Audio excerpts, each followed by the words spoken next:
My name is Sharon Gerstel, and I'm the director of the UCLA Stavros Niarchos Foundation Center for the Study of Hellenic Culture.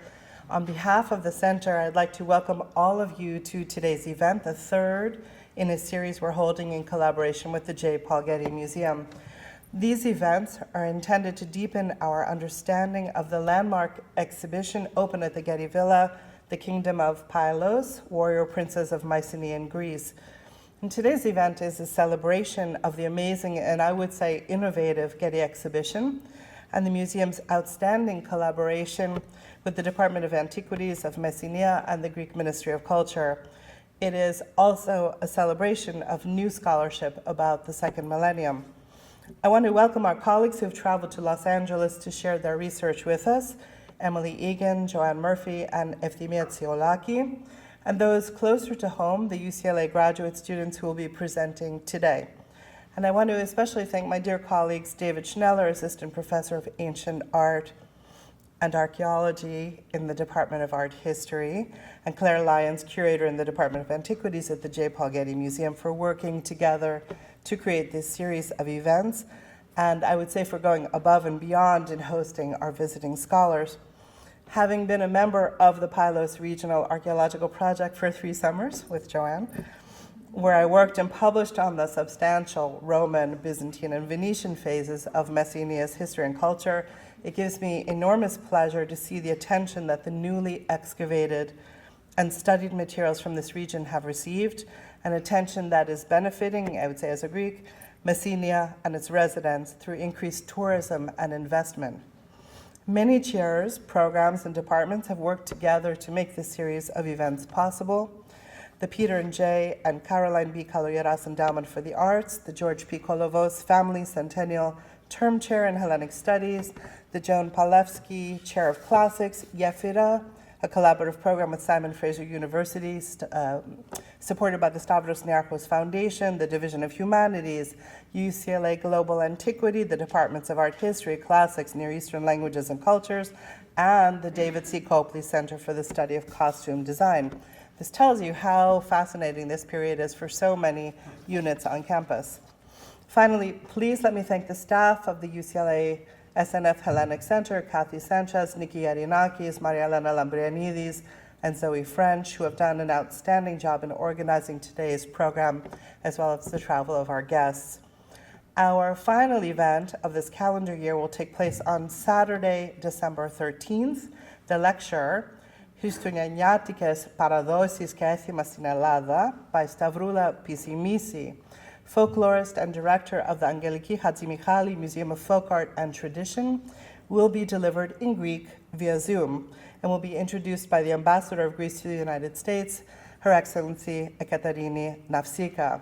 I hope you will be able to join us for what promises to be a wonderful event. Following the morning sessions, we welcome all of you to join us for lunch on the balcony outside of Royce 306, just down the hallway. And now, let me invite my friend, colleague, Dr. Claire Lyons, Curator of the Kingdom of Pylos, Warrior Princes of Mycenaean Greece, to offer welcoming remarks on behalf of the Getty. Okay. Good morning. Thank you, Sharon, and the colleagues at the SNF Hellenic Center, as well as David Schneller, for sponsoring this series of lectures around the theme of the Getty Villa's current exhibition on the Kingdom of Pylos. Many of the finds from 11 sites in Mycenae and Messenia have rarely, if ever, been shown outside of their home museums. For so generously making these recent and even unpublished finds available to our visitors and colleagues here, I want to express a real debt of gratitude to the co-organizer of the exhibition, the Hellenic Ministry of Culture, as well as to the University of Cincinnati's Palace of Nestor excavations at Pylos. Yesterday, I walked through the exhibition with several of today's speakers, colleagues who excavated some of the spectacular objects from the Griffin Warrior grave, or who have devoted a good part of their careers to studying and publishing material from the palace. Their research had a significant bearing on how the installation was framed, and it was a real treat for me to be able to see their very personal reactions to objects that they know better than anyone. As anyone who has excavated knows that, when you make a significant find, it's yours. It's always extremely special. And so I really hope, and this is, one of those examples, I hope so much that seeing it in a whole new light, displayed to its absolute best, is a reminder of how important their work has been to so many people. So let me now turn the podium over to Professor David Schneller, and then I will start to introduce the first session. So David, I'll stand over here to the side.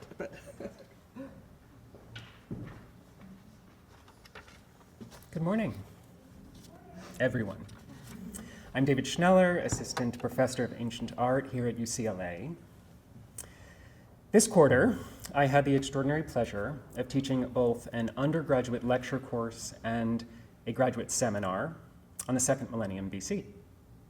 I timed the courses to coincide with the Kingdom of Pylos exhibition at the Getty Villa, and alongside them, the idea for the series of events culminating in today's symposium slowly took shape.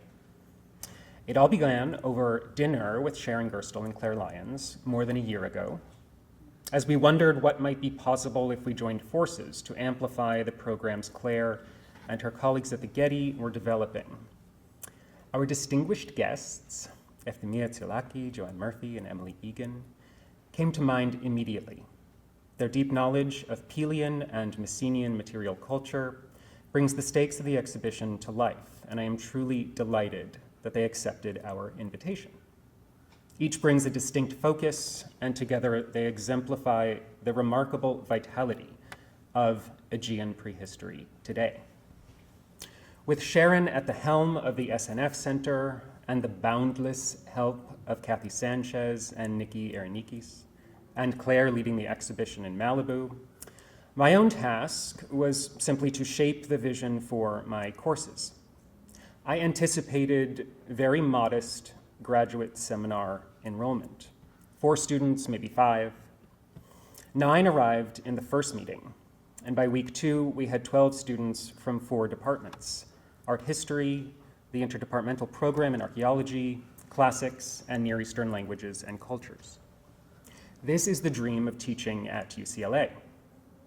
A seminar room filled with graduate students at different stages of training, working in vastly different regions with distinct theoretical backgrounds, asking new questions of old material. And if you're wondering how many of them identify as Aegean prehistorians, the answer is few. Our Wednesday afternoon meetings blended historiography with materially oriented approaches, focusing on recent work in the history of art across the Eastern Mediterranean and Western Asia. The papers you will hear today grow out of that work and from the students' own interests and expertise, resources that bring new perspectives to the fore.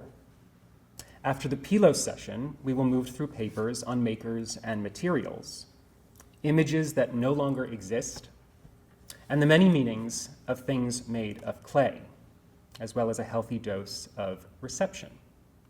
For those of you who do not spend your lives in the BC times, we will travel to the second millennium obelisks of Byzantine Constantinople and into the debates surrounding the reception and authenticity of some of the period's most infamous objects. Taylor Swift may even make an appearance. It is my sincere hope that today's symposium introduces you to new questions, to material you may not have encountered before, and to perspectives that open fresh paths into the study of the second millennium BC. We begin with Pylos. I will turn it back over to Claire Lyons, who will moderate our first session. Claire.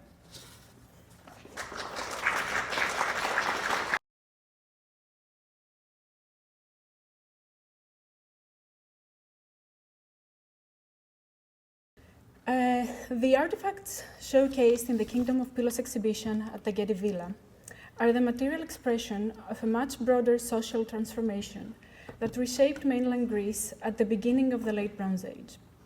The exquisitely crafted objects, called signet rings, carved siltstones, imported jewelry, and elaborately decorated weapons speak to the rise of a hereditary group of elites whose power was built through long-distance connections across the Mediterranean, especially through sustained interaction with Crete.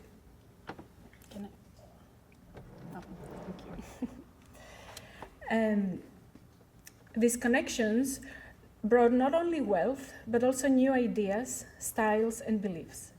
They contributed to the emergence of a distinct material and ideological identity that ultimately paved the way for what we call the Mycenaean palaces, large architectural complexes that housed elites and served as the administrative, economic, and ritual centers for small states across the southern Greek mainland. My talk today focuses on Messenia, where one of the archaeologically best understood Mycenaean states emerged. But as you can see on the map on the slide, there is far more to the landscape than just the palace complex or the richly furnished elite tombs that the exhibition so beautifully presents. Scattered across the hills, valleys, and plains of Messenia are dozens of smaller communities, villages, farmsteads, and local centers that form the fabric of the Pylian state. Many of these have been identified not through excavation, but through what is directly visible on the ground. Concentrations of pottery, architectural traces, and other surface remains recorded over the past half-century by various archaeological surveys. My talk today focuses especially on results from one of these survey projects, the Pylos Regional Archaeological Project, or PRAP, which explored much of the area surrounding the Palace of Nestor. For the next few minutes, at least, I want to shift our attention away from the elite world of the palace and its tombs, not to diminish their importance, but to widen our perspective. Much of the existing scholarship has viewed the peripheral communities primarily through the eyes of the palace, assuming that the administrative structure preserved in the linear B tablets mapped neatly onto the settlement patterns visible on the landscape. This has often led to an equation of site size with political rank and an understanding of these settlements as passive extensions of a centralized system. My aim is different. What I want to do is, in this talk, is to explore what more we can learn when we treat these communities as dynamic participants in the regional system. I will first offer a short history of research focused on how the regional dataset has traditionally been interpreted, along with a short discussion of surface survey as an archaeological practice. In the second half of the talk, I present an alternative approach to analyzing the PRAP dataset, one that focuses on the economic and social practices of these peripheral communities. By examining the ceramic material collected from the surface of these sites, and by treating them not simply as chronological markers or indicators of the site size, but as evidence of daily life, economic engagement, and social practices, we can gain a richer understanding of how these groups negotiated their roles within and beyond the palatial world. So through the several case studies that I will elaborate on later, I tried to show that the hinterland communities of Messenia were diverse and potentially more autonomous than earlier interpretations allowed. And in doing so, I hope to complement the picture of the Mycenaean elite presented in the Kingdom of Pylos exhibition with a fuller sense of the broader society that sustained, interacted with, and sometimes diverged from the palatial center. Messenia has long been central to understanding Bronze Age Greece, largely because of the palace site at Pylos known as the Palace of Nestor. Excavated in the mid-20th century by Carl Blegen and Marion Rawson, the palace is one of the best preserved Mycenaean centers. Among the finds from the palace is the large Linear B archive that sheds light on the economic, social, and political organization of the Pylian state, and which has been instrumental for the study of Mycenaean Greece as a whole. These texts have also shaped broader research on Messenia, since they record transactions across the region and reveal aspects of Pylian administration. In the 1950s and 60s, the Minnesota Messenia expedition, led by William MacDonald and Richard Hope Simpson, conducted the first systematic survey to link tablet place names with actual locations on the ground. Groundbreaking as it was, the project focused on selected parts of the landscape, producing a partial view of settlement that overlooked many smaller sites where much of the population likely lived. A few decades later, in the 1990s, the PRAP survey was launched under the direction of Jack Davis to overcome limitations of this earlier work. By systematically walking 40 square kilometers north and east of Navarino Bay, PRAP identified many new sites and collected samples that allowed the team to reconstruct settlement size and history in much greater detail. What emerged was a dynamic picture, a sharp rise in site numbers at the start of the Late Bronze Age, followed by shifting patterns of growth, contraction, and abandonment. These patterns are especially important because the linear B tablets, which describe the Pylian state at the moment of its destruction, present a fully developed four-tier administrative system that you can see here on the screen. But they do not tell us how that system came to be. Earlier archaeological evidence, and especially the early Mycenaean tholos tubes excavated around Messenia by Spiridon Marinatos and George Corres, shows that several major centers existed long before Pylos rose to prominence. PRAP's settlement data helped elucidate this process. In the early Late Bronze Age, Pylos was one among several large sites. Over time, however, Pylos grew, while neighboring centers shrunk or were abandoned. Building on these trends, John Bennett and Cynthia Selmerdine, members of the PRAP team, argued that Pylos gradually incorporated these formerly independent communities and retained their boundaries for administrative purposes. This process, they suggest, led to the full integration of southwestern Messenia by late Helladic 3A and the expansion into eastern Messenia, the further province of the state of Pylos, by late Helladic 3B. This model has since been highly influential, shaping how scholars understand the expansion and consolidation of Mycenaean states more broadly. While PRAP generated a rich and systematic dataset, several methodological and interpretive issues limit how we can use this evidence to reconstruct sociopolitical structures. The first challenge concerns the nature of survey data itself, a problem that applies to all projects of this kind.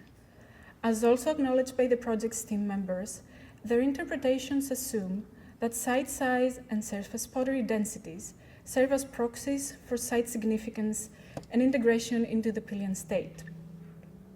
Yet, these surface sites are palimpsests. Their assemblages accumulate through long, complex histories of use, erosion, and modern cultivation. As a result, artifact densities and their spatial configuration don't always correlate neatly to population size, function, or political status. Similarly, while site size can be a measure of population scale and potential site function, it may also obscure underlying site diversity. PRAP's own collection methods compound these issues. The project used two different sampling strategies, which, while they were more intensive than other surveys of the time, complicate comparisons across sites. Some sites were collected exhaustively. Their area was divided into a grid, and every visible artifact was retrieved from each unit. Other sites were collected only for diagnostic pieces, namely reams, bases, and handles of ceramic pots. While these practices are appropriate and effective for time and resource management, without reducing the value of the collected information, they produced assemblages that differ in quantity and character, making direct comparisons difficult. For example, to track the expansion of Pylos' control, the PRAP team relied primarily on pottery densities, which are more straightforward to calculate for totally collected sites. By contrast, partially collected sites have been mainly used to trace diachronic settlement trends and were therefore less comprehensively incorporated into their analysis. A second limitation concerns the interpretive framework applied to the dataset. Because PRAP was interested in state formation, their analysis tended to treat changes in settlement size and pottery density as reflections of the palace's expanding influence. This top-down model reflects a broader tradition in Mycenaean studies, in which regional communities are often understood primarily in relation to their role within an increasingly centralized palatial system. Over the last couple of decades, however, these frameworks have been challenged. While palatial institutions played an important role without any doubt, recent research emphasizes the agency of regional elites and rural communities, showing that they were not simply passive recipients of palatial authority, but active participants in economic and social life.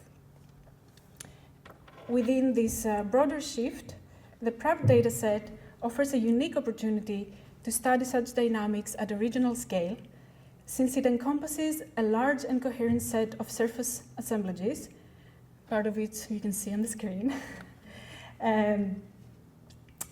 which come both from the palace's immediate surroundings and its more distant hinterland. But in order to incorporate the PRAP data in this discourse, we need to move beyond quantitative analysis to integrating qualitative properties of surface ceramics, such as pottery functions, which can illuminate the diverse social and economic practices of communities across the region. So instead of treating pottery sherds as chronological markers and proxies of spatial extent, as was common for survey projects like PRAP, I examine them as evidence for social and economic behaviors.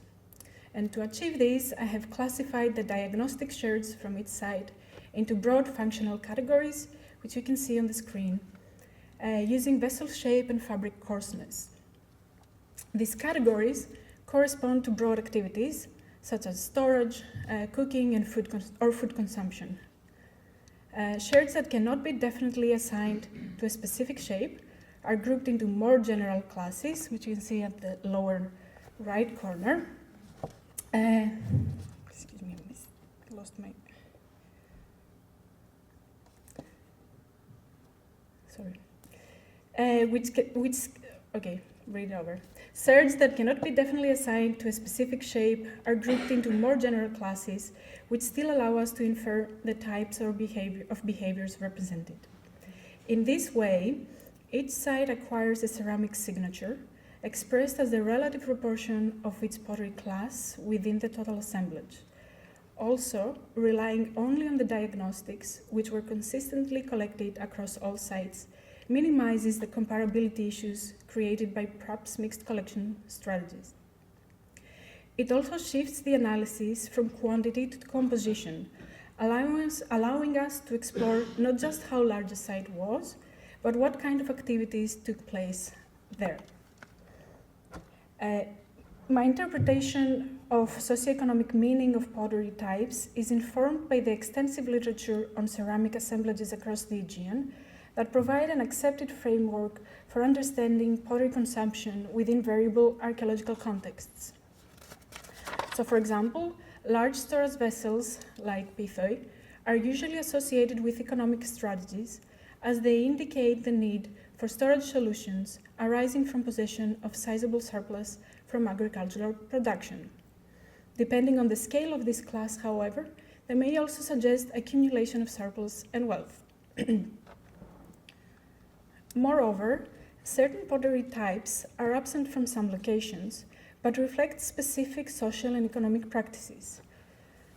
Specialized cooking pots tend to be associated with elite dining practices, for example, whereas painted pottery, mainly tableware, may be associated with display during communal dining, possibly also pointing to a higher social status of its owners. Vessels in red micaceous fabric, imported from Eastern Peloponnese or the island of Kythera, suggest extra-regional connections and participation in broader exchange networks. An important limitation to my approach is its chronological resolution. Coarse wares remain relatively stable through the late Bronze Age, making it challenging to assign these pottery types to narrower chronological periods. For this reason, I group all late Bronze Age material together. Although this limits temporal resolution and may obscure potential changes in the function of sites over the course of Pylos' emergence to power, excluding courseware would remove a large part of the assemblage and limit analysis to a narrower range of activities. Right, enough with background and methods and theory. So what I want to do now is first to move to a case study, the assemblage collected from the Lower Town, or perhaps site B7, so I won't have to say Lower Town all the time. I will use B7. This is the site below the Acropolis of the Palace of Nestor. And this site provides an extremely useful reference point for my analysis because it is the best proxy within the Prab assemblage for a higher elite status site. Prab collected all visible surface finds from this site, and you can see here the extension of the intensively surveyed area, the gray part on the screen. Some parts of this area have been partially excavated, and this allows for an understanding of the use of space through time. So, for example, northeast of the Palace Acropolis is the Griffin Warrior Tomb and the 3 Tholos Tomb, 4, the one excavated by Blagan, and 6 and 7, the ones more recently found. And finally, since the end of the Middle Bronze Age, B7 was consistently one of the largest sites in the Prab region, and later in the Bronze Age, of course, it became the seat of the regional administrative center. So all this evidence highlights the importance of this site for my purposes. All right, let's have a closer look to the pottery types found at the site. So as you can see on the graph on the screen, these are the proportions of its pottery class within B7's assemblage. And with blue hues, I illustrate the coarsewares, in general, all types of coarsewares, and red, the finewares. So looking at these charts, there are 4 key observations that emerge. First, fineware pottery dominates the assemblage at 83%. So this is all the red hued parts of the chart. And 66% of the assemblage is open tablewares, including small and large-sized vessels associated with food and drink consumption. By contrast, coarse storage and cooking pottery is relatively low and collectively accounts for 14% of the pottery collected from B7. Moreover, most of the storage vessels appear to be smaller-sized containers rather than pithoi, so the large storage containers, which are typically associated with large-scale storage. And finally, the assemblage includes all 3 rare types of pottery, namely painted pottery, as well as storage and cooking vessels made in red micaceous fabric, and these are imported, and elite associated cooking pots. Taken together, this observation suggests that the Lower Town's assemblage reveals a community with complex social and economic activities. The abundance of tablewares suggests food consumption on a scale larger than everyday household needs. The presence of painted pottery and elite-style cooking pottery may align with elite behaviors and collectively suggest communal events and formalized dining. The scarcity of large storage vessels implies that staples may have been sourced from elsewhere, rather than produced and stored at scale in the Lower Town. Finally, the presence of imported red micaceous pottery indicates that the community was connected to extra-regional networks, reinforcing its role as a socially and economically central place within the broader Pylian landscape. Moving away from the palace and the Lower Town, I want to look more closely at 6 additional peripheral sites for comparison. And these sites, which you can see their location on the slide, they have been categorized by the Prab team according to their size, either as secondary centers. So these are sites I1 and I4 here along the coast, and site K1 up here further north, and then 3 more sites which, according to their size, that ranges between 1 and 2 hectares, are smaller settlements or farmstead. One is down here, I3, D2, and K3 further inland. On the screen, you can see a graph comparing the proportions of pottery groups from the 7 sites, and I include B7 at the far left for reference. These charts show a clear pattern in respect to fine and coarseware ratios, which broadly correlate to site size. Namely, larger sites, and interestingly, the smaller I3, tend to have more finewares, similar to B7, while smaller sites tend to have higher proportion of coarsewares. If we take a closer look at the smaller coarseware-dominated sites, namely D2 and K3, their pottery profiles match what we would expect from small agricultural communities. Coarsewares are dominant and finewares are few, suitable to cover the everyday needs of a few households. The high proportion of coarsewares suggests not just agricultural production, but also management and retention of agricultural surplus. In other words, these communities may not have simply produced for the palace, as commonly thought of farmsteads, but were also able to maintain their own surplus. Furthermore, some of these small sites, like D2, appeared near earlier settlements, which may suggest the gradual formation of localized rural networks that collectively retained their survival and autonomy. Now, turning to the remaining 4 sites, their assemblages resemble B7 in terms of fineware predominance and the presence of painted pottery and imports. I1 and K1 diverge because of higher coarseware proportions in comparison to B7, which may be the result of total collection versus partial collection at I3 and I4. Because of the differences in collection strategies, I will consider these sites into 2 groups according to the collection method employed. The high tableware rates at I1 and K1, along with cooking vessels, often associated with the elite, could indicate more elaborate food and liquid consumption than what was likely needed for everyday use.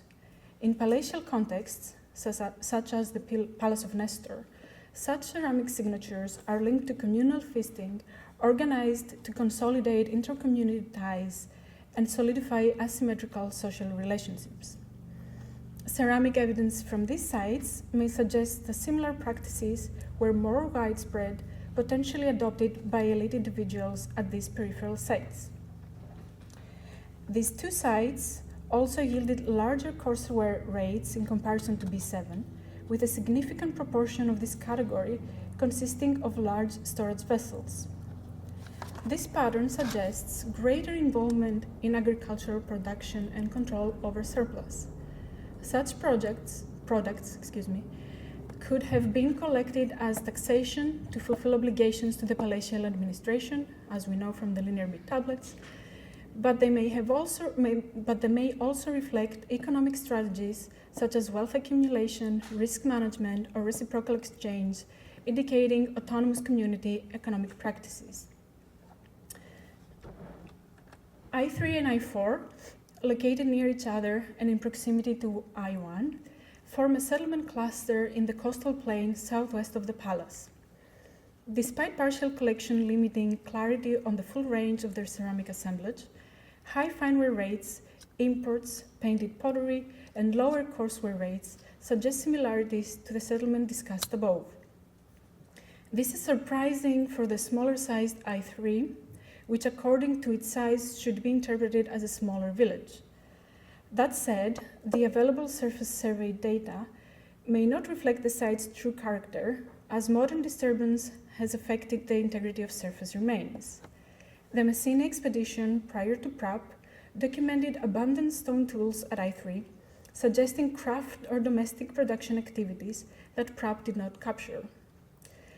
So the additional information from the Messina expedition may suggest a specialized economic role for this community.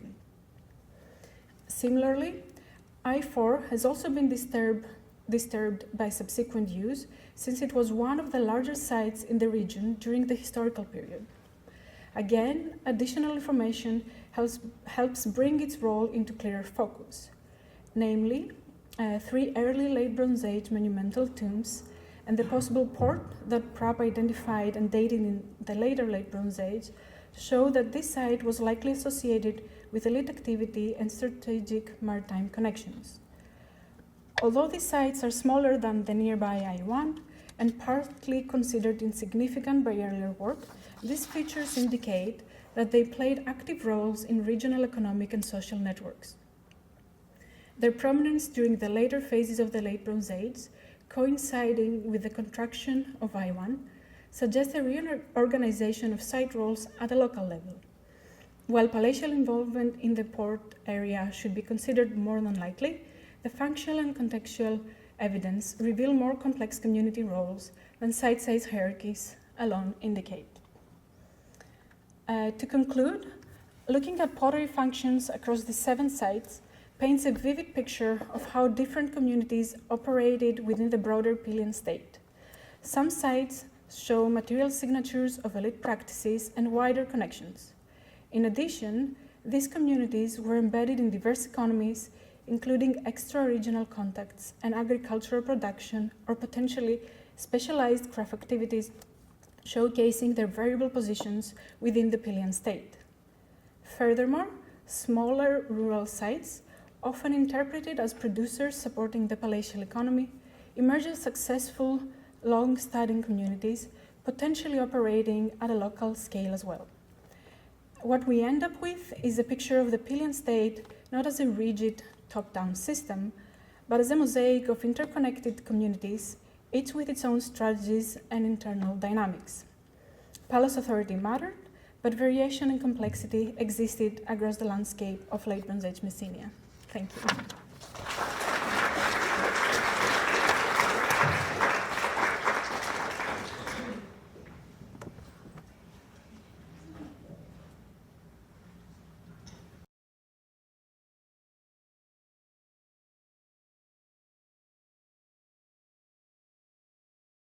I would like to thank everybody for turning up this morning. It's an early start on a Saturday. I would like to thank David Schellner, Karen Gertzal, the Stavros Niarchos Center for the Study of the Hellenic Culture, Claire Lyons, the Getty, Kathy Sanchez and Nikki for all the work they've put in today. It's a great opportunity to come and speak with you, to speak and work with new scholars and to hear their work. It's a fabulous opportunity to get to do a deep dive into Pylos with our Pylian colleagues, and I got to say, yesterday going around the Getty with Claire was just one of the best days I've ever had. It makes all of the stress that one gets on a daily basis really worth it. So thank you all so much. I am extremely excited to be here to talk about these beads. The beads kind of came up as part of this larger study that is coming out in a couple of months. I got the book cover options yesterday, option A or B. This does not fit in my skill set between option A and option B. So I'm very excited to present today. So I'm going to do a bit of background, kind of repeating somewhat Effie said, but we're down here in southwestern Greece. We're looking around the area of the Bay of Navarino, which is one of the deepest natural harbors in the Mediterranean. The palace is centered up here on a ridge with a stunning view over the Bay of Navarino and the island of Facteria, the only place where the Spartans ever really actually burnt themselves out and did themselves some damage. It is famous in Homer for many things, but the bit I like the best is the ancient Tinder dating scene where Telemachus comes down, encounters Odysseus and his family on the beach, and encounters Nestor and his family, and Nestor goes, "This has to be royalty. Here, daughter, take him up to the palace and bathe him." Some fancy Bronze Age dating practices. So she brings him into the palace, and when Blagan is excavating, so when you're younger and you haven't done any projects yourself, you think, wow, Blagan was so lucky he got to excavate the palace. In a couple of days he'd found the bathtub, and then he found a Linear B archive, and then you start doing your own projects and you're like, That had to be so stressful. That had to be so stressful with this huge responsibility to be actually identifying this palace. And he and Rawson pulled it off amazingly. What he and most scholars focus on is this big LH3B construction, the period of the archaic state. We have this fabulous painted walls that Emily is going to talk about. We have great storage of wine, of oil. We have a throne room that has been recently reconstructed by Shannon Lafayette. These people are rich. We have the famous Linear B archive, the largest Linear B archive on the mainland, that helps us clearly know that by the 13th century BC, we have an archaic state here. We have it defined by multiple levels of hierarchy. And these hierarchy are set. It's not hereditary, it is set as a political structure. And this is extremely important for all of these people living here who have the time and the space to put beautiful things on the wall, to literally smell the flowers and to sit on rocks and play music. So the life in 13th century Pylos was fabulous, but I don't want to talk about that. I want to talk about earlier Pylos. I want to talk about the days in Pylos when life was a bit more of a struggle, where people were trying to argue, create, and negotiate their identity. They basically were trying to duke out who is the highest on this potential hierarchy, right? So we are in a period where kin-based family lines are extremely important. That is how people are connecting to one another. And the most evidence that we have for this time period from the 17th through the 14th century is from these graves. We have a bunch of Thalos tombs up here, chamber tombs down here, a Thalos tomb, and a chamber. We have 3 newly discovered Thalos tombs. We have the Griffin warrior that everybody here in LA knows so much more about than most other people on the planet. These are not what I'm going to be talking about. These came out just as I actually started to be discovered, just as I was finishing my book. And I got to tell you, the stress was real. Like, what happens? I've just finished a decade of work writing this volume based on thousands of artifacts. What happens if they, I've said that there's no Thalos tombs after LH2 being built, and we have one here from LH3C. And thankfully that did not happen, so I was able to continue with my existence and work away. So we're looking at these tombs that Blagan excavated. Thalos 4 up here near the palace, the grave circle also known as Vianas, a group of chamber tombs, a single chamber tomb down here, and a Thalos tomb. And this puts it into the larger landscape around the modern town of Chora, Anno Anglianos, the hillside, and then right down to the coastline that Effie has just given us a great detailed overview of, which is wonderful. So our Thalos tombs are these large structures. They are built. They are an huge expensive undertaking. They are earlier than the chamber tombs. And this is really important for understanding the nuances of studying anything in the Bronze Age. Most of the chamber tombs are most of the Thalos tombs are earlier than the chamber tombs. Here we have our only well-preserved base of a Thalos tomb. It's called a grave circle because when Blagan excavated it, he only found the outline of the circle. He didn't find any of the upper structure at all. And when he started talking to the locals, they said, well, my granny built that hut with a lot of bricks and blocks that she found around here. So it's more than likely that this was an actual small Thalos tomb where the bottom was preserved and the upper parts were used to build the hut, the agricultural hut beside it. But what's wonderful about this, unlike the other Thalos tombs in my study, and as I can understand in the current study, this was well preserved. It was disturbed by reuse, but it was not disturbed by looting or plunder, which is not true in Thalos 3 and Thalos 4, where they're heavily destroyed. So these are big, these are fancy, these are demanding from the minute they start planning it. And then you have chamber tombs. So chamber tombs look in plan form, they're like, well, it's not that much difference, Joanne. A circle is a circle is a circle, it has an entranceway. This is just a man-made cave. Get a good shovel, dig into the soft marl, the soft rock around Pylos, and you too could make one of these. unless it collapses on top of you like it did in Voida-Kilia. So don't do that one. Kind of like work your way into a nice hard root bit, and you make a man-made cave. But the way they're placing the dead is similar in the sense they're laying them out on the ground, they're clearing the older dead to the side. And this is really important for understanding these graves because they are multiple used over generation. Like the Pylos tombs might have been used for 20 generations. The chamber tombs were used for a shorter period of time, but some of them are used for 10 generations. That is a lot of people coming in and out of these graves. What is interesting is that we don't have a huge amount of bodies in these graves. What they're placing them in there with, in this palace-style jar, I was so happy to see it front and center when we go into the Griffin Warrior display at the Getty. They're putting them in with really nice pots. This is probably an import. This is probably an import. So they're importing large, heavy, difficult to make, difficult to export jars and import jars into these graves. So there's a lot of wealth already in some of the pottery.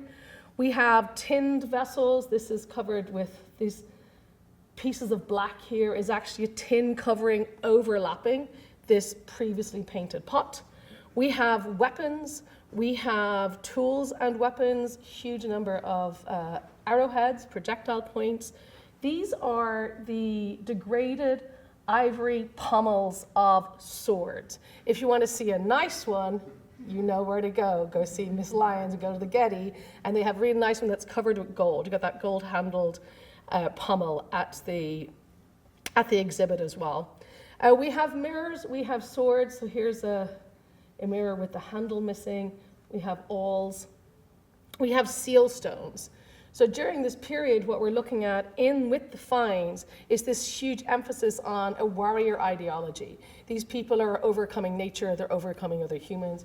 You can't really make out the design on the amethyst, but you can see it very clearly here, where you have a warrior killing a boar. And I feel like when we're showing this tomb is contemporary with the Griffin Warrior. And I feel like this is kind of like, up until a few years ago, I thought this was fabulous. And I still think this is fabulous. But now I feel like I'm looking at the Walmart knockoff, and you have the De Beer down there in the Getty, right? So there's a huge difference in the level of skill being used in these seal stones, even though it's all in the same mindset, right? So here we have another one with man's best friend sitting behind him hunting this boar. We have gold, we have bronze, we have the large cauldrons, we have amethyst, carnelian, and amber, and we have hundreds of beads. We have hundreds of glass, amber, gold, faience beads. And first of all, I'll be totally honest, I just liked them. I just liked the fact that these tiny things preserved, and that Blagan and his team thought they had all these swords, they had these fabulous seal stones, and they still picked them all up and brought them all into the storerooms, including these tiny, tiny rows of faience beads. We also have gold plaques. So these are kind of decorations that you would stick onto something, shell-shaped ones, broken ones. And then these come down in a curly queue at the bottom, like fiddles from Franz. Sorry. So after I finished my dissertation, which is a long time ago now, I went back and started to restudy all of the material that Blagan had preserved, mainly to redate the tomb material, to kind of integrate it into more modern conceptions of what date were these tombs used. And the big discovery there was that they weren't heavily used in 3B, and that the chamber tombs and the Pylos tombs, for the most part, were not contemporary.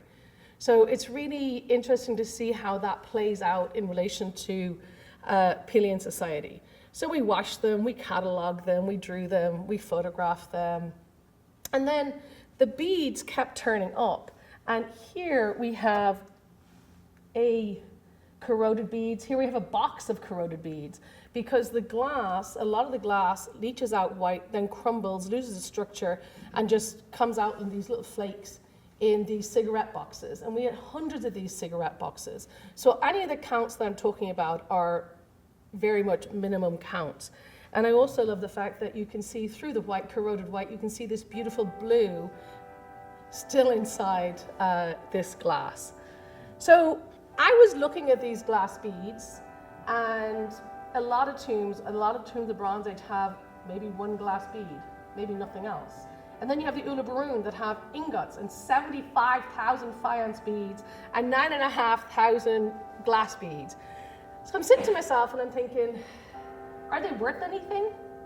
Are glass and faience beads in the Bronze Age in Greece, when they have these fabulous agate stones and they have amazing swords, are these beads worth anything? And so I started to think through that as I compete with the bells here.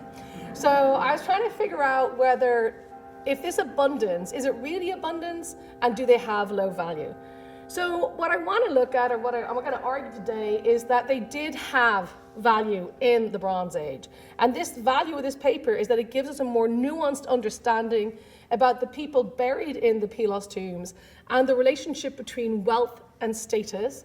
And I argue that they are being used in creating, negotiating status and power at a time when this is crucial in the creation of that Pylian state, right? Because the palace is not a palace yet. So my arguments is based on the relatively low number of imports in Greece. If you go to the Getty, you'll see, wow, an overwhelming number of imports. That could have fit in a suitcase, right? So you need to think about the relative distribution of the imports. Think about all the cases that you know in the National Museum, in the Kalamata Museum, the Horror Museum, the Thebes Museum, and think how much space they would take up in a ship like the Ulabaroon, right? There's relatively not a huge amount of imports on the mainland. So then I want to look at the relative distribution of glass in contemporary cultures and the documented value of glass and faience in contemporary cultures, and then come back to Pylos and look at their distribution. Sorry. The ideas behind this are the theoretical underpinnings of any archaic state study. It is based on an anthropological movement in the 90s about what is a state, how do we define a state, how do we analyze a state, what does it look like?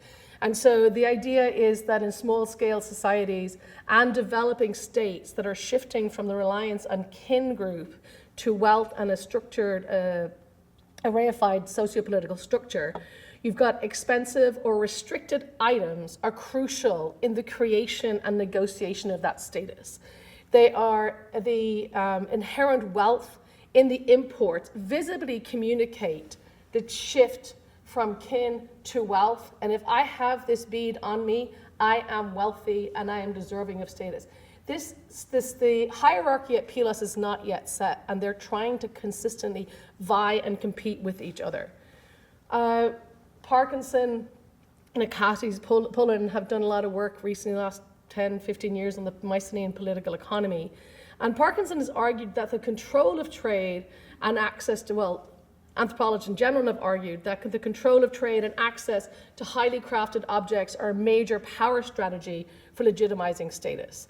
And Parkinson, in applying that to Mycenaean Greece, has argued with our relatively low number of imports, the control of these items, once they've arrived in Greece, is extremely important. So access to them is limited and being controlled by somebody, by the wealthy people who actually can bring them into the country. And glass and faience, in my opinion, fit this categorization of material incorporated into local power strategies. The glass and the faience that we have at Pylos are imported as finished objects. We have no local raw material, we have no molds, we have no evidence for their production at Pylos. The XRF analysis that we did on the beads shows that the early beads came from Mesopotamia, the later ones came from Egypt, so we don't have a local recipe. And the similar sources were used for the other glass that have been studied throughout Greece. So we think that they're importing ingots and finished form like we have at the Ulabaroon. Some people, Nikita and Henderson, have argued that for the possibility of a local glass being produced in late Bronze Age Greece, but this has not been proven yet, and we haven't really found any more evidence to support it. So looking at the further eastern Aegean and southern Aegean, we start to see that, trying to look at who are we in contact with, who are people in Pylos connecting with. In Egypt, we have a relatively small amount of 15th century pottery in Egypt, very small little pockets. It does not seem like organized trade.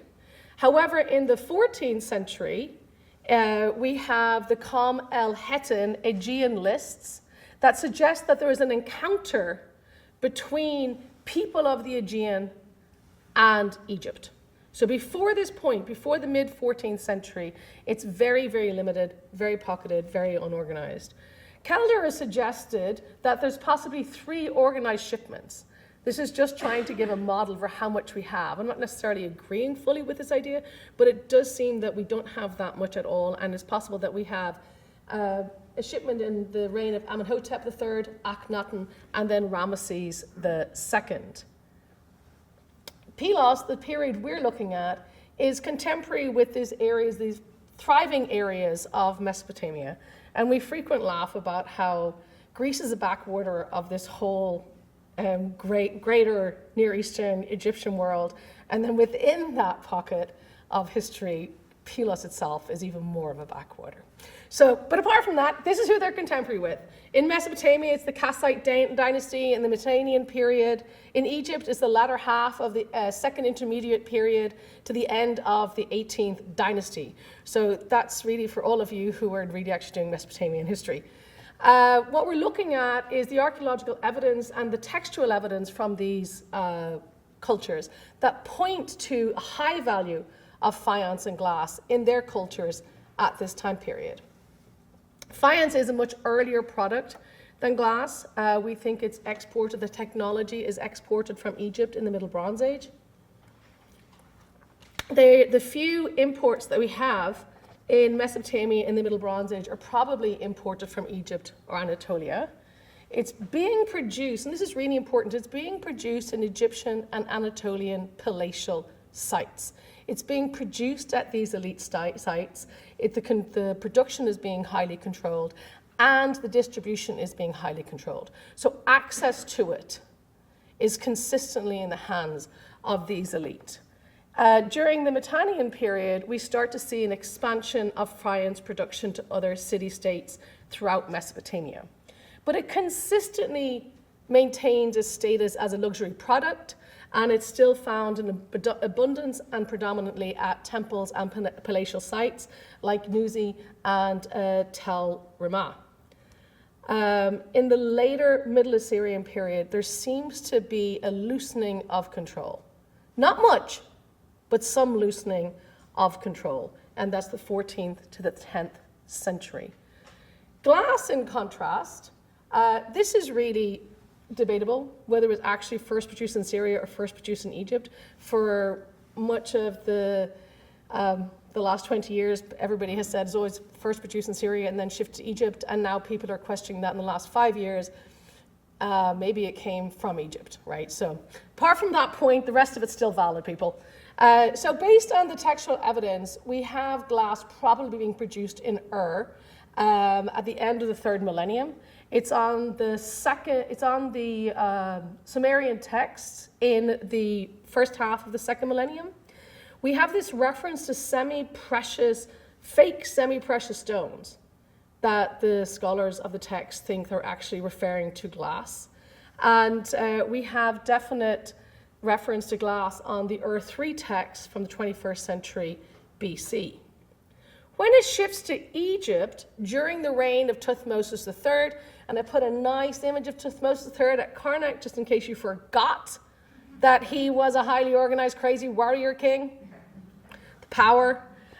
We have a large corpus of texts, and at Karnak, where this image is, where he's smiting his enemies, we have the lists of precious objects, and glass is listed after gold and silver, but before bronze.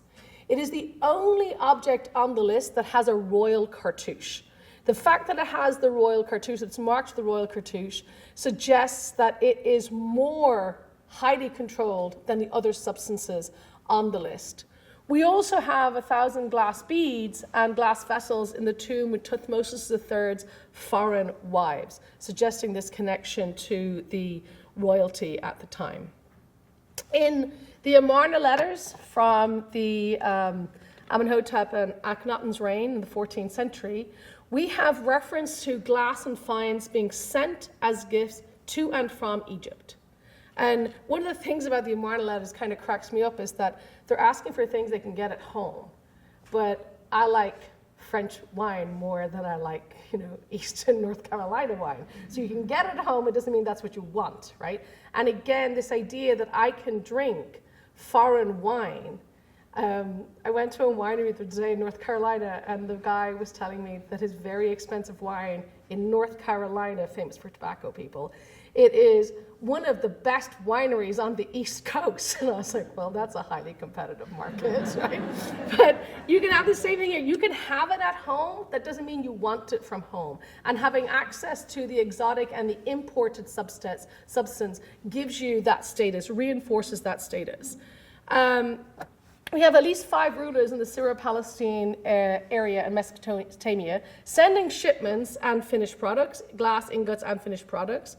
We have a text written in Egypt that records glass sent from the pharaoh to the king in Kardinas or Babylonia. And we also have the glass and faience are produced and worked at palatial sites. Right, so produced is when you're getting the raw material and making it, and then worked is when you're shaping it, right? So it's possible they shaped glass in Greece, but not necessarily made it or produced it. We have them at palatial sites at Malkata, marked up here on our map. Malkata, which is the palace of Amenhotep III. Marna, the capital during Akhenaten's reign. Kanter, the Ramesses' reign in the 13th century. And we have some LH3 and 3B, so 14th and 13th century pottery at these sites that help us synchronize these deposits and where they're making it.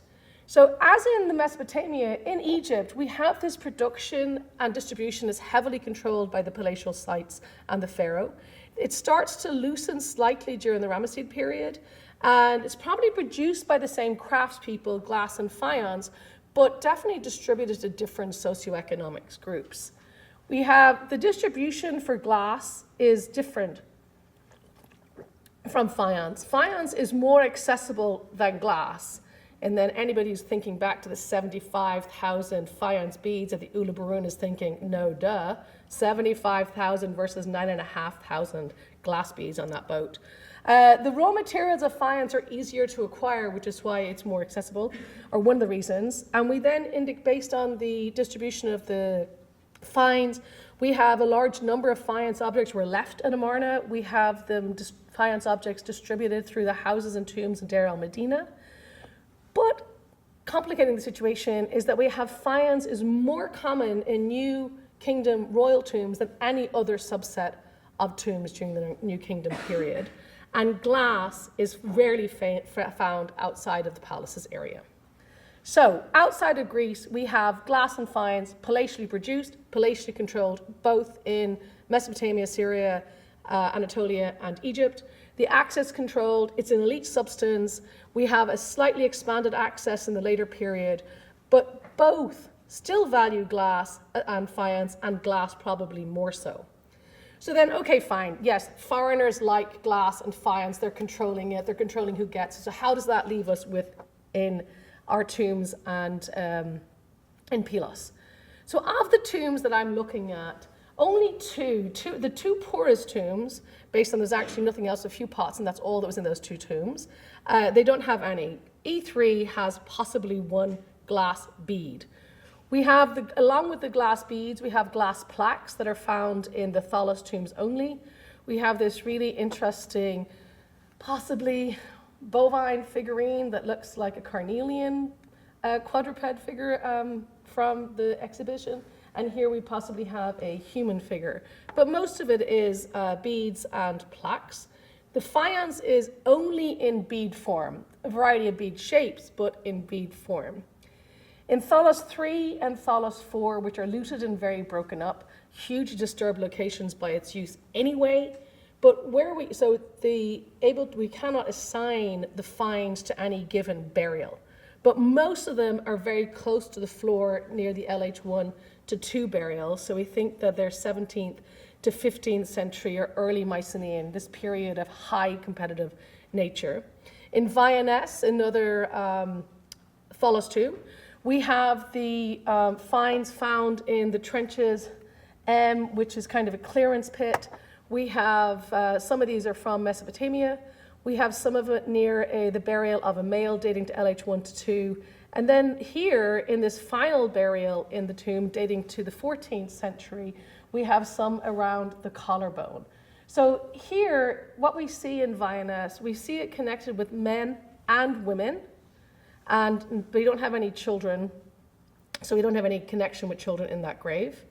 In the chamber tomb, we see that we have glass mostly in E6 and E8, which are the richest in relation to bronze, pottery, other substances in the chamber tombs. Some of this is from Egypt based on the XRF. It's significantly less than the Pylos tomb, but what's really interesting, it is in E6, it is with both adults and children. And that is really important for understanding this setup in this competitive period in Pylos. So in E8, we have it beside another child. We have 18 of the 12 beads that the 6 that are not in the 18 were found in the Dromos area, so already disturbed. And this is possibly 14th century date, so not the same period as the Pylos tombs. In E6, we have the glass buried with these two bodies of G here and I. So these are two children that are buried with substantial relative wealth of mirrors, ivory, then these glass necklaces and glass beads into the 14th century. So we look holistically at our glass. We have more in the Pylos tombs than in the chamber tombs, suggesting that the glass is highly connected to these early elites, these people being buried in the Pylos tombs. E8 is contemporary with the chamber tombs, but the beads that are found in it date probably to LH3A, which is the next century. So we have chamber tombs in existence, but still the glass is being put in with the Pylos tombs.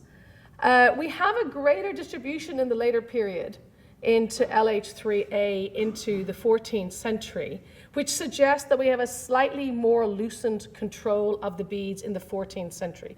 So we're seeing at Pylos the same thing that we see in Egypt and Mesopotamia being mirrored, a slight lightening up into the 14th century. So in the faience beads, we see something, again, similar. We only see them in beads, and only 2 tombs have over 5 faience beads, and they seem to date to LH3A into that 14th century. So there's huge separation between the largest deposit of glass in the tombs, which is in the Pylos tombs, and the faience, and the later distribution of glass into the chamber tombs. So what we have in Pylos, we have Pylos tombs with more glass than chamber tombs. Glass later had a wider distribution, but in the early tombs it's more prevalent in the Pylos tombs. E6 is super interesting because we have most of the glass and faience is with a child burial that are very rare in the tombs, and it seems to be suggesting and pointing to hereditary status. So they want to have that kin connection, but they want to keep it in these richer lines. So in conclusion and summation, we have the evidence from outside of Greece is suggesting that glass and faience production and distribution was controlled, but it loosened in the later periods. Distribution of both substances was controlled. They were both valuable products, but glass was more important and more valuable than faience. And this pattern and value seems to be replicated at Pylos, just like in Mesopotamia and Egypt. In the 17th to 15th century tombs, we have glass predominantly in the Pylos tombs, not in the contemporary chamber tombs. In the 14th century, moving closer and closer and closer to our bigger building at the palace, we have a greater distribution of glass in the chamber tombs, suggesting a loosening of that control. And the faience is extremely limited at Pylos. We have it only in one tholos and one chamber tomb, E6, and most of it dates to LH3A, which is the 14th century. And then what we see from this the study of the beads is that we have this period of LH1 to 3A, so the 17th to the 14th century, is a period of transition where people are moving from a hierarchical kin-based society, their power being reliant on their kin, to being more reliant on inherited status through access to luxury and exotic objects. And the glass and faience were definitely playing a role in this negotiation. So, thank you very much to the following people and to our invitees for today.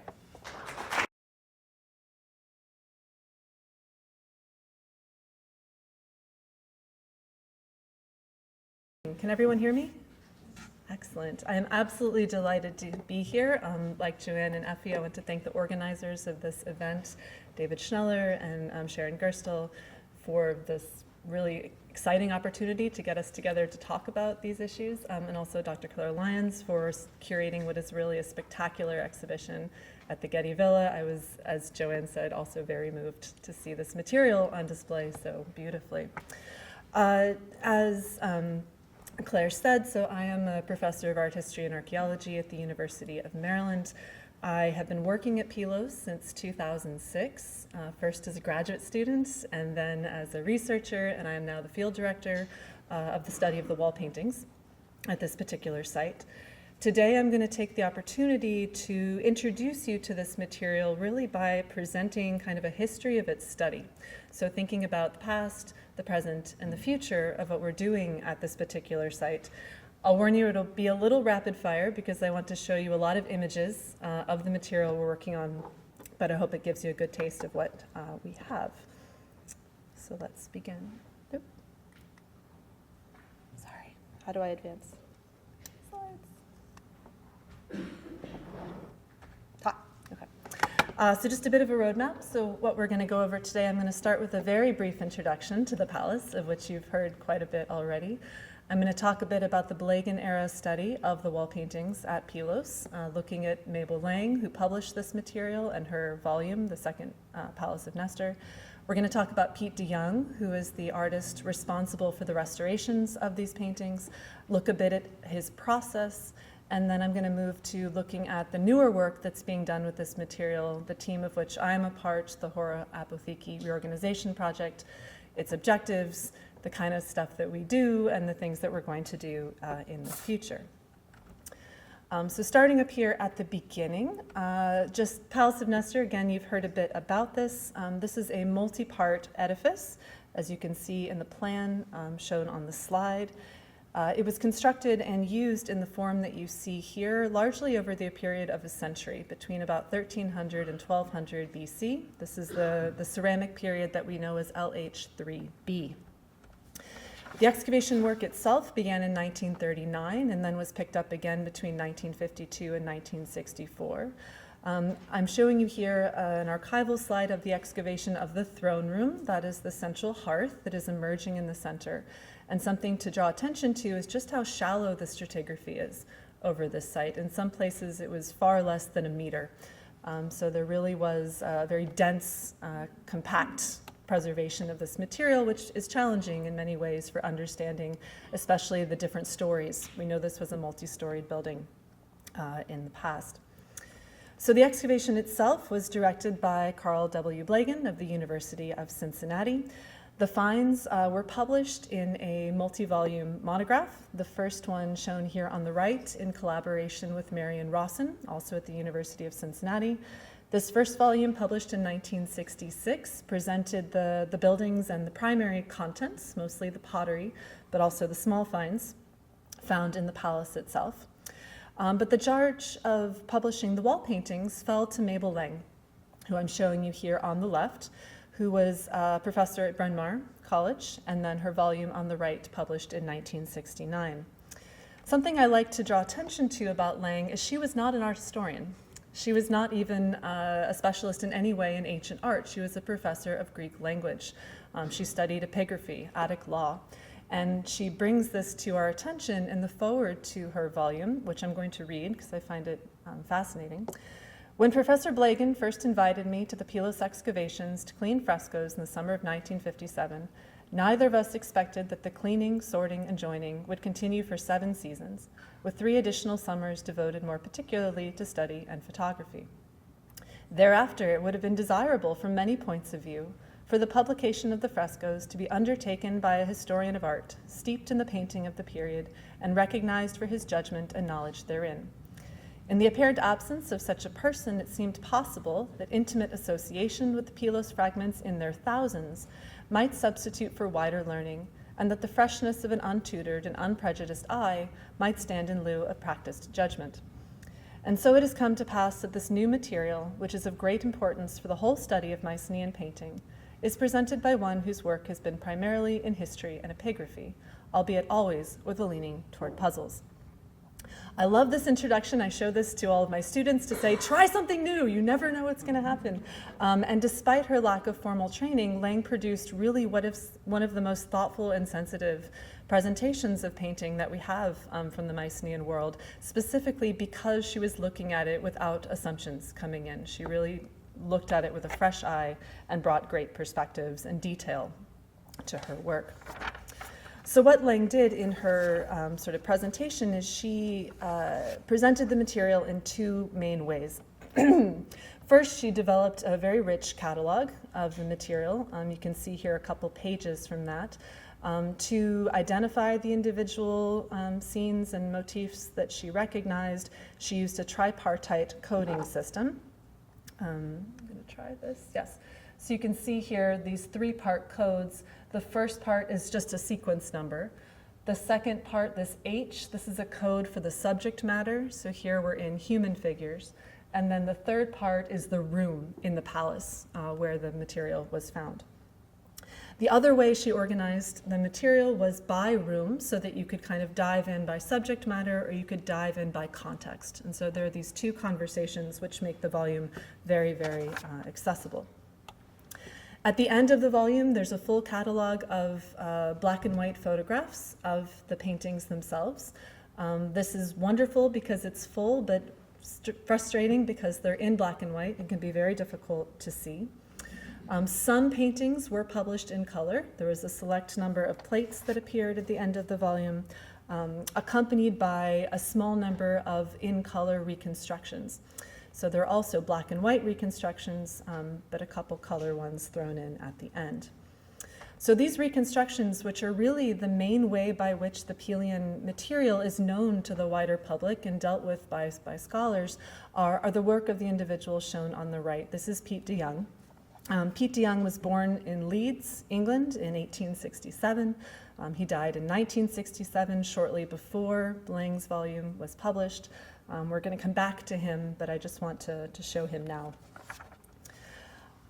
In sort of anticipation of thinking through the way that de Young produced his reconstructions, I want to show you some of the highlights, some things that appear in the Getty exhibit. This is the so-called Lion and Griffin fresco, here done without the inset ancient fragments that appear in the Getty version. This comes from Hall 46, highlighted in blue in the lower left part of the screen. This is the famous lyre player in Bird, also on view at the Getty. This comes from the throne room. We have the 2 life-size women, also on view in the Getty. This comes from what is known as the Northwest Slope dump. I will come back to these dumps later. So there were many different types of contexts in which the material was recovered, the dumps being one of the most important for a variety of reasons. Here's a new one. This is the so-called battle scene, one of many battle scenes that comes from Hall 64, which has been a dominant focus of study by Harp in recent years. This is another one from the entrance to the palace. This is the so-called Nautilus frieze with horses and facade. This painting I like in particular because it illustrates a phenomenon that Lang called wallpaper friezes. So she was kind of in this spot between thinking of the painting as being meaningful, loaded with significance, symbology, or strictly decorative. And this type of painting with these nice ornamental bands of sea creatures and these kind of genre scenes of horses and other elements, she put in the decorative category, which is something that the HARP team has rethought in recent years. So with that introduction to kind of the big picture study of the paintings, I want to dive into a little bit how de Young produced his reconstructions. So as I mentioned, de Young was born in Leeds. He was one of the most famous archaeological illustrators of the 20th century, certainly the highest paid and absolutely worth it. I'm showing you here him at work at Pylos. Pylos was one of the last sites where he worked. He was in his late 60s by the time he arrived there, having had a very illustrious career doing archaeological reconstruction all over Greece. He cut his teeth at Mycenae, working with Alan Weiss. He spent time with Arthur Evans at Knossos, and he painted far more than just wall paintings. He was involved in the reproduction of material of a range of types. He was involved for many years with the Athenian Agora, and I'm showing you here a wonderful book that was published on the work that de Young did at this site, edited by John Papadopoulos of UCLA. And you can see on the left a detail that I love from Anne Hooton's contribution to this volume, a paint palette that probably belonged to de Young and was found in the storerooms of the Agora. In terms of material, de Young used a combination of paper. He worked in watercolor, primarily using gouache, so watercolors that were made more opaque through the addition of white paint. In terms of sort of what the final products looked like, there are a couple options. And so most of de Young's reconstructions have what I call sort of a flat effect. So basically, he would paint the ancient fragments using more saturated paint.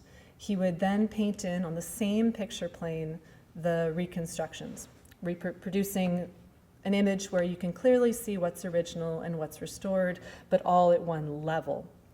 On occasion, it seems, he took a different tack and he would paint the fragments individually, cut them out, and then glue them onto the surface of another sheet of watercolor paper that he would then use to paint the reconstruction. You can see I'm trying to get an oblique angle here, but there's this is the part that he painted separately, glued on, and then it's a little bit raised. This is very effective when you get to see these in person. It really makes it clear what's original and what's restored. You can't see this at all in photographs that are top down. So it's something to know that he had this way of enhancing this distinction that can sometimes get lost in print. In terms of also thinking about de Young's style, so very often when he would paint individual fragments, he would enhance them a little bit. So rather than preserving the exact condition in which the painting was found, he would give the paint color more saturation. He would give the lines more definition. And so here's an example. This is the white goddess, who is on view also at the Getty, embedded in a plaster backing.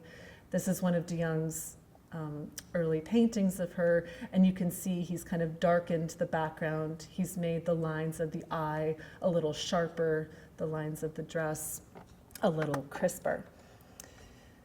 He also did this in another example, and I bring this up because it's one of the few examples of in situ wall painting we have at Pylos. Nearly everything is in fragments that have collapsed from the palace walls. This is a small portion of the lower part of a male figure wearing a robe who is processing in this interior part of the corridor. So here's the actual fragment as it still exists on the palace wall today, and then here's de Young's enhanced rendering with a little bit of detail. In addition to these enhanced drawings, he would also produce what Lang called actual state paintings, where he would try to create more of the effect of a photograph. So preserving the condition of the paint colors, the actual hues that he observed, and the areas of loss that were present. On occasion, he would do this and combine it with a kind of full-blown reconstruction that would completely eliminate the contours, the borders of the fragments themselves, and attempt to restore the paintings to their original appearance. So this is a good example. On the left, you can see the battle scene here as he painted it, as it looked. And then on the right, the reconstruction that was published in black and white, where he's sort of restored the background to what he believed to be this rich blue color, and then filled in many of the details of the battling figures. Another example here, this is a fragment on the left of a painting that Maria Shaw has more recently identified to be maybe part of a skirt. This is surely a textile pattern that de Young rendered here on the right. I show this because you can see the grid lines, the string lines that are on this fragment. This is an example of the use of an artist's grid to produce a Pylian wall painting. This is a technique that was in use on Crete, but aside from Pylos, is unknown on the Greek mainland. So this reinforces the connections that we see between Crete and Pylos in artistic tradition. Another example here, this is sort of more typical of how de Young would do his reconstruction. So this is a fragment of a life-size processing male figure. This comes from the dump. You can see the figure on the right as restored, where de Young has sort of improved upon but not fully gotten rid of the condition of the fragments, and then in a less saturated paint has filled in what he believed to be the missing portions of this scene. We are also very lucky in the archives to have mistakes, to have some of the early paintings that de Young produced when he was still trying to figure out what they were looking at. And so I love this example. You can see the frieze of dogs at the lower part of the scene. This painting is on view in the Getty exhibition as well, which when it was originally uncovered was thought to be a line of griffins. And so we have here an archival slide showing that original reconstruction, which was published actually in an early guidebook to Pylos in 1957, and then revised to the dog version you see below, presented in the 1969 volume. Another example on the right here, you see the head of the griffin that comes from the throne room, and an early version on the left where the entire fragment group is sort of in a different orientation. So here is the beak of the griffin as de Young ultimately restored it. Here's that same beak. You can see the eye over here. He wasn't quite sure what he was looking at. I call this the griffin with the party hat on. This particular image was never published, but what was published was the early reconstruction that was produced to flank the throne in the Pylos throne room that incorporates this rendering of the griffin head. So here are those same fragments here with some additional pieces. This appeared also in an early publication in 1956, and then sort of snuck its way into the final publication in this very famous rendering of the throne room, which de Young painted quite early during his time at Pylos, and simply did not have the time to revise. And so the way they got around this is the language Lang uses is this is a highly imaginative but generally evocative idea of what the paintings in this room may have looked like. But if you look very carefully, you can see that indeed it's the party hat griffin that makes an appearance on the wall. Okay, so that's a general introduction to kind of the history, the backstory, the work that was done during the Blegen era by Mabel Lang, working in collaboration with Piet de Young. Subsequent to Lang's study, the work of studying the Palace of Nestor's wall paintings has been resumed by the University of Cincinnati by the so-called Hora Apotheke Reorganization Project. This is a project that began in 2000 under the direction of Sharon Stalker of the University of Cincinnati, with the goal of sort of comprehensively publishing and restudying the material from Blegen's excavations. The material understudy was stored in the apotheke of the Hora Museum, which is where the HARP acronym gets its name. I'm showing you here the museum as viewed from outside in its old form. It is actively being renovated, and then the interior on the right. So the finds that are understudy by HARP are myriad. They're not just wall paintings. They comprise all of the different types of material that Blagan found. But the wall painting team has been a team that I've been a part of since 2006. This is just one moment in the long history of HARP in 2011, where you can see some of the key figures. In the front row, we have photographer Jennifer Stevens. We have lead sort of scientific analyst Heraclea Brekulaki, and then Sherry Stalker. And in the back row, from left to right, we have conservator Alexandros Zokos. We have myself, conservator Georgina Helia, photographer Arthur Evans, and then Jack Davis on the right. So in terms of kind of what HARP has been doing, it has been a range of sort of doing and thinking that have consumed our time for many, many years. And many of those tasks have been strictly mechanical. Here I am a very long time ago, sort of cutting my teeth in the storerooms of the Pylos Apotheke, looking for new joins. In total, Lang published 2% of the Pylos corpus. She published about 200 discrete fragment groups. We have more than 17,000 fragments that we know we are now dealing with. And so part of the labor is purely to put together new compositions and build out those that Lang published with new fragments that she simply didn't understand or didn't have time to work through. None of this work would be possible without the intense labor of the conservators with whom we work. Here we have Georgina Hila and Alexandros Zokos mechanically cleaning these paintings. Unlike, say, ceramics, where you can use acid and other materials to facilitate the cleaning of surfaces, everything with wall painting has to be done by hand. So scalpels, Q-tips rolled on souvlaki sticks. So it's very laborious and very, very time-consuming. And it's one of the reasons it takes so long to bring painting material to publication, because the conservation is so intensive. We also have here conservator Luigi Musella, who is formerly the lead conservator at the Naples Museum in Italy, working on removing some painting fragments from a gypsum cocoon. So one of the ways that Blagan and his team removed groups of fragments that were found together was to sort of pour plaster on top of them and lift them as a block, and then to sort of pull the pieces out later. So we have quite a bit that are still in these original cocoons. And then once the pieces are removed, it is the labor to then piece them together. And so here Luigi is stabilizing and gluing some of those fragments. We also have an intensive photography program. So in the interest of really knowing what our corpus looked like, we documented everything. Our photographers, Jennifer and Arthur Stevens, took photographs of every single object that we have in the storerooms.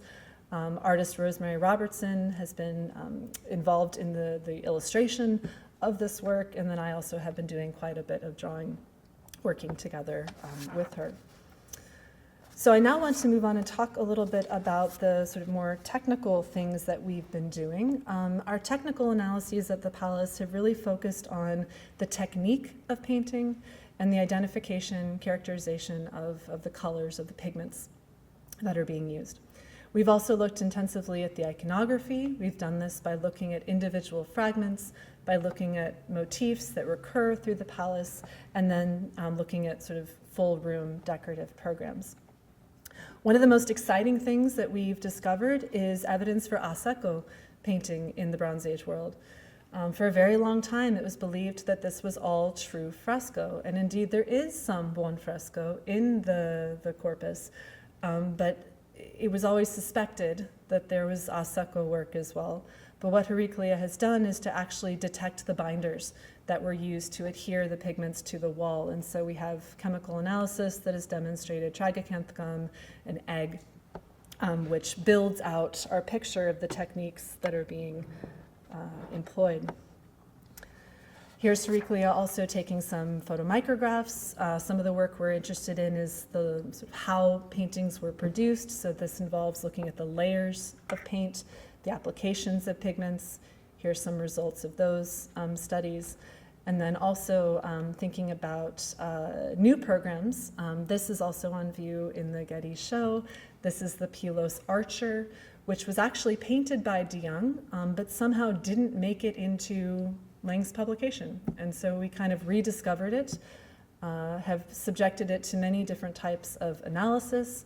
You're seeing here a condition map on the right, also looking at it in detail to understand the application of paint to the surface, and then working through reconstructions. This is the work of Rosemary Robertson, and what I want to highlight here is Rosemary works in a hybrid technique of watercolor and Illustrator, Adobe Illustrator. So what this facilitates is the making of multiple options. De Young's work is spectacular, but it was very slow and expensive. And so by the time he'd produced a full reconstruction, if something changed or someone had a new idea, he wasn't going to go back and paint something new. But what sort of working with digital technology allows us to do is present those options. And so we can easily rework things as we have new ideas or want to show different options. Another key area where our research has been is to the study of the use of color in the characterization of pigments at Pylos. We've done this using a range of techniques. This is again the work of Heraclea Brekulaki, who's applied XRF and XRD, among other things, to this material. This work has really revolutionized our knowledge about the color palette that the Mycenaean painters were using. It was believed at the time that de Young was painting that the Mycenaean painters, de Young was doing his reconstructions, that the Mycenaean painters worked exclusively in a primary palette. This is something that dominates the painting traditions on Crete, for example. And so every time they found a color that didn't quite work in the primary palette, they would assume it was a fire-altered version of a primary color. And because the palace was destroyed in fire, this sort of gave birth to a whole theory of thermal alteration. So in terms of the lyre player here on the left, which de Young painted or restored with this bright red color, we now know that the painting did not have a bright red background, but indeed a brown and purple background. And this is actually evident if you look carefully at his actual state painting, where what happened is that purple hue that you're seeing here was kind of reinterpreted as red based on what the science at the time was saying. Why this is exciting is it indicates a more sophisticated knowledge of color. So high contrast primaries are one of the early ways in which color palettes are employed. What purple and brown are, kind of purple and yellow, is a harmony of complementarity. So these are colors that are opposite on the color wheel, and this is a more sophisticated way of thinking about color pairings. Another good example, again, going back to that battle scene on the left, we then have kind of the reworking of this. This is an in-progress restoration by Rosemary Robertson, again with a purple background. And again, if you look at the actual state painting, it's very clear that purple was there, but it was simply kind of eliminated in the thinking of the time. As a little sort of plug for my forthcoming book, which deals with floor painting at Pylos, this is just an idea that this rethinking of color has been impactful in all areas of Pylian painting. This is the floor decoration in the Megaron, in the throne room, which also originally involved purple that was eliminated in de Young's work. Probably the most famous place where we see purple is in the naval scene. This is another discovery of a new motif by Harp. This comes from Hall 64. It's a fabulous ship scene on a purple background. It comes from this part of the palace, which is a kind of funny little entry space off of a large court, which was probably visible during feasting events. This is where the dog frieze and the battle frieze were also found. These are some restorations by the Messenian effort. It's exciting for its purple color and also for its close stylistic affinities with material that's much, much older.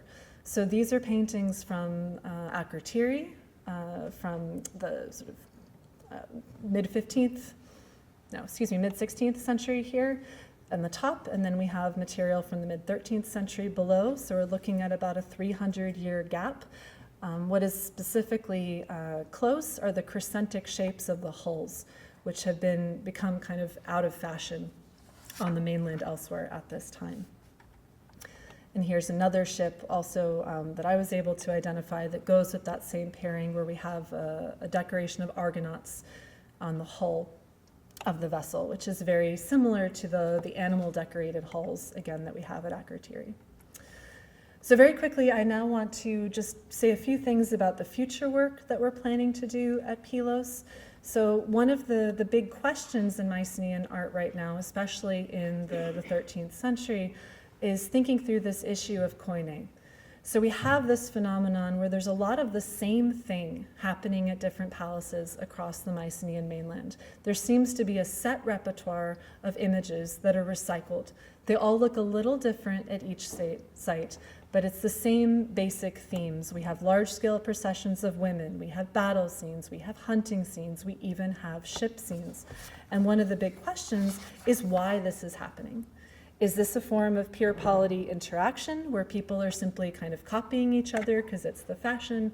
Or is it a top-down system where one palace is somehow in charge, the tastemaker, the political entity that is calling the shots in terms of wider artistic programs? Pylos is especially good at a way to think through this question, specifically because it has a deeper diachronic history of painting than at other sites. And one of the ways that I am looking at addressing this question is to understand the development of Mycenaean painting. So pushing it back into the 14th century, into the 15th century, to see why we end up with what we have in the 13th century that looks so homogeneous.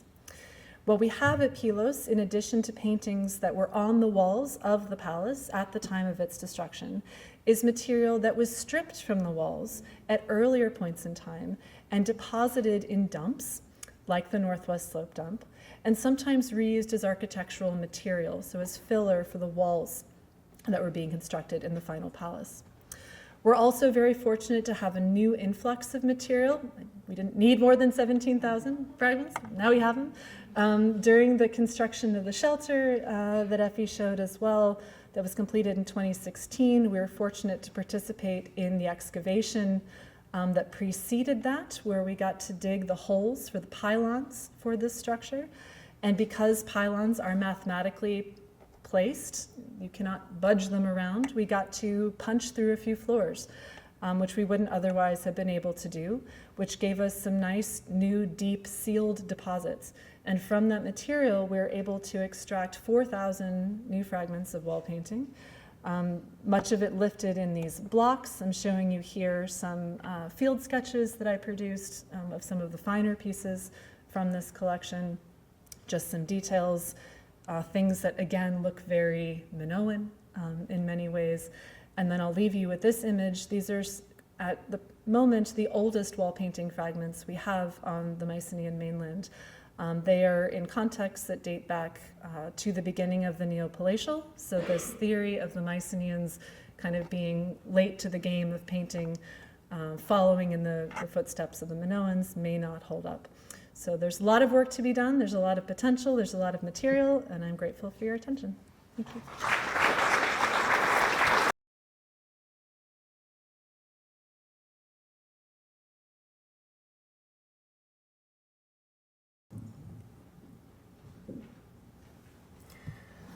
All right. During the closing decades of the 3rd millennium BC, an artist working in the Egyptian city of Abydos died. His name was Irtisen. He served as a foreman in the royal workshop of Mentuhotep II, and he was memorialized by the stela before us, a classic example of early Middle Kingdom style. Rounded at the top and carved in crisp, sunken relief, the monument presents a 15-line hieroglyphic inscription above 2 registers of figural imagery. It is a compact object, yet one remarkably dense with meaning, with reflections on artistic identity and with insights into how makers of this period conceptualized their craft. In the lower zone, Irtisen and his wife appear inside a striking, articulated funerary chapel crowned by what later historians will call a cavito cornice, its interior crowded with offerings that promise sustenance for eternity. The chapel's doors swing open. Their carved posts and implied hinges offer perpetual access, as though revealing the deceased again and again to the living world. Above in the second register, the couple reappear in sculptural form, now as statues, receiving offerings from their family. Even within this small set of images, we see two overlapping registers of presence, the ritual presence of the deceased and the crafted, enduring presence of their sculpted likenesses. The stela thus stages a conversation between lived identity, represented identity, and the material vehicles that sustain them. Acquired by the Louvre in 1838, this monument has long attracted attention for its highly poetic inscription, often read as a typical example of autobiography of an elite intellectual artist. I'm not making philological claims today. Instead, I want to situate the text differently. Rather than revisit debates about Irtisen's social status, important though they are, I want to ask a different question. What can this maker tell us about the matter of making? What can this inscription reveal about how artisans in the Middle Kingdom imagined their work, their materials, and the forms of knowledge embedded in their craft? The stela clearly comments on iconography, composition, and proportion, but far less attention has been paid to what Irtisen says about materials and procedures of material production. These are the most elusive dimensions of artistic practice in antiquity. It is an extraordinarily rare treat to hear a maker articulate their own understanding of their craft. Rarer still, to hear them treat materials, not just as substances, but as dynamic participants in the act of making. At stake is nothing less than recovering an ancient epistemology of craft, how makers conceptualized the substances they shaped, the gestures they embodied, and the knowledge that resided in their bodies. Just 3 weeks ago, jeweler and ancient craft researcher Akis Goumas taught us to think more like him. He taught us to think with our bodies. In a demonstration I suspect none of us will forget, he reminded us that making demands a bodily attunement that cannot be accessed through verbal instruction alone. The photograph you see, taken by Nicolas Papadimitriou during setup, shows my first attempt at using a bow drill. It didn't go well. Moments later, Akis was leaning down beside me, guiding my arm, adjusting the loop of the bow, aligning my shoulder, teaching me how to feel, not merely execute the motion. His intervention lasted only a few seconds, but in that brief interval, the entire action transformed. My grip stabilized, the vibrations through my torso shifted, the sound of stone meeting copper became even and purposeful. That moment distilled a truth fundamental to all embodied craft. Experience emerges in the dialogue between material and body, between the resistance of a substance and the practiced responsiveness of the maker. Villa Wendrich captures this beautifully. It is the difference between let me show you how to do this and let me show you how to feel this. And when we think about the choreography of materials and technique, we might add to hear them, to smell them, to touch them, perhaps even to taste them. Akis reminded us that the senses are not peripheral to making, they structure every decision a craftsperson makes. Let us return to the stela, to a passage where Irtisen speaks in the first person. I am an expert artist efficient in his art, one who has come out on top through what he knows. I know the going of a male figure, the stride of a female figure, and the stance of many birds, the bent striking power of the one who strikes a single captive, and the making fearful in the face of the bound enemies, the lifting of the arm of the one who harpoons the hippopotamus, and the stride of the one who runs. These lines present a familiar mode of artistic knowledge, canonical, rule-bound, transmissible. This reads almost like a manifesto of expertise. Irtisen positions himself within a world of codified artistic training. The proportions of bodies, the correctness of signs, the proper execution of formal conventions. This is the kind of knowledge that can be diagrammed, transmitted. This is the familiar world of artistic canon, a catalog of poses, gestures, and visual conventions that structure Middle Kingdom imagery. These lines affirm Irtisen's mastery over the representational order, the knowledge that produces a legible, authoritative image. But what follows is different. Suddenly, the inscription turns away from this abstract, rule-bound knowledge toward a domain far less accessible, the realm of materials. It shifts from what might be written in a manual to what can only be absorbed through practice. This transition is striking and intentional. It opens a window onto the epistemologies of ancient craft, knowledge opaque to outsiders, carefully guarded, and largely invisible in the archaeological record. This is not knowledge that can be observed from a distance. It cannot be generalized or reduced to principles.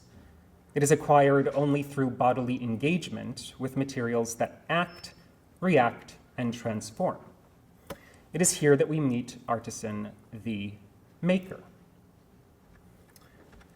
I know the making of what is inside pigments, that is, the materials that go down into them, without letting fire burn them and without them possibly washing away through water either. There is none revealing it to anyone except me alone with my firstborn bodily son, for the God has ordered that he act as one to whom it has been revealed. I have seen his activity in acting as director of works in every precious material ranging from silver and gold to ivory and ebony. This passage introduces a qualitatively different category of knowledge of material behavior. Fire and water, forces of transformation and dissolution, become the benchmarks of technical control. To know how to prevent a material from burning or washing away is to understand its intrinsic tendencies, its vulnerabilities and resistances.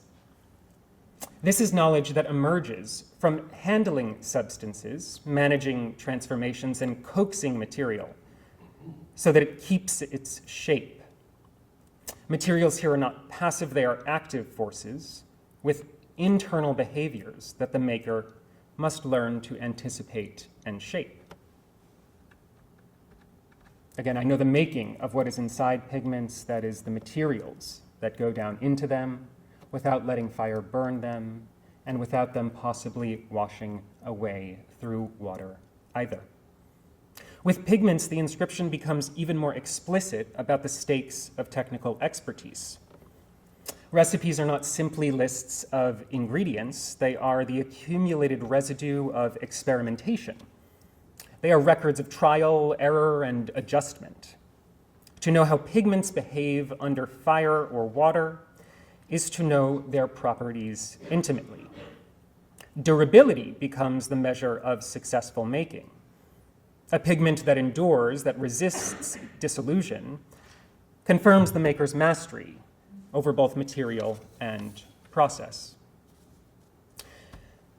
And this knowledge extends beyond ingredients and ratios. It encompasses technique, the order in which materials are combined, the tools selected, the methods of grinding or heating.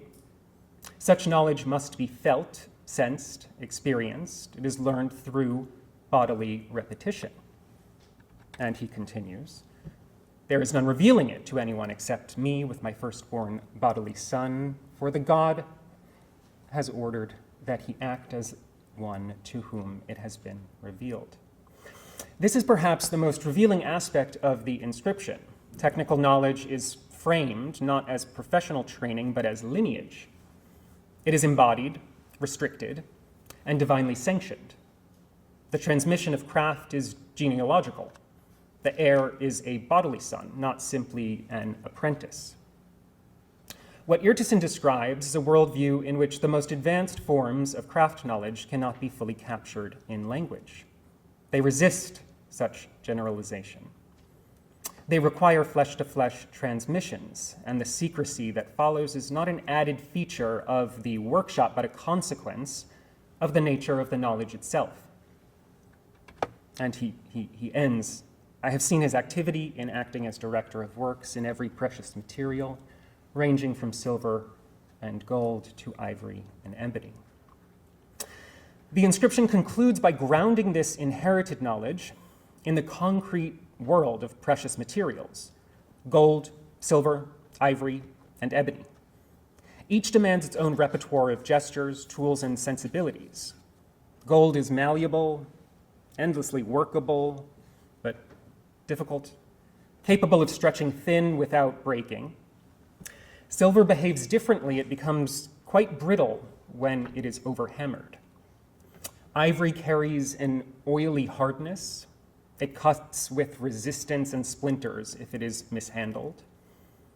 Ebony, extremely dense, almost glass-like in its polish, heavy in the hand, slow to yield to the tool. So when Irtison says, I have seen his activity, he is certifying competence across this entire spectrum of material behaviors. Metals that deform, organics that resist, woods that demand patience and pressure. This is knowledge tested in practice, where materials push back, respond, and transform under the maker's hands. What I want to emphasize is how insistently this inscription frames making as a form of knowledge. The text does not simply describe the execution of tasks or the correctness of procedures. It presents craft as a domain in which knowledge is generated through sustained engagement with materials. Fire, water, pigments, metal. Each becomes a medium through which expertise is tested and confirmed.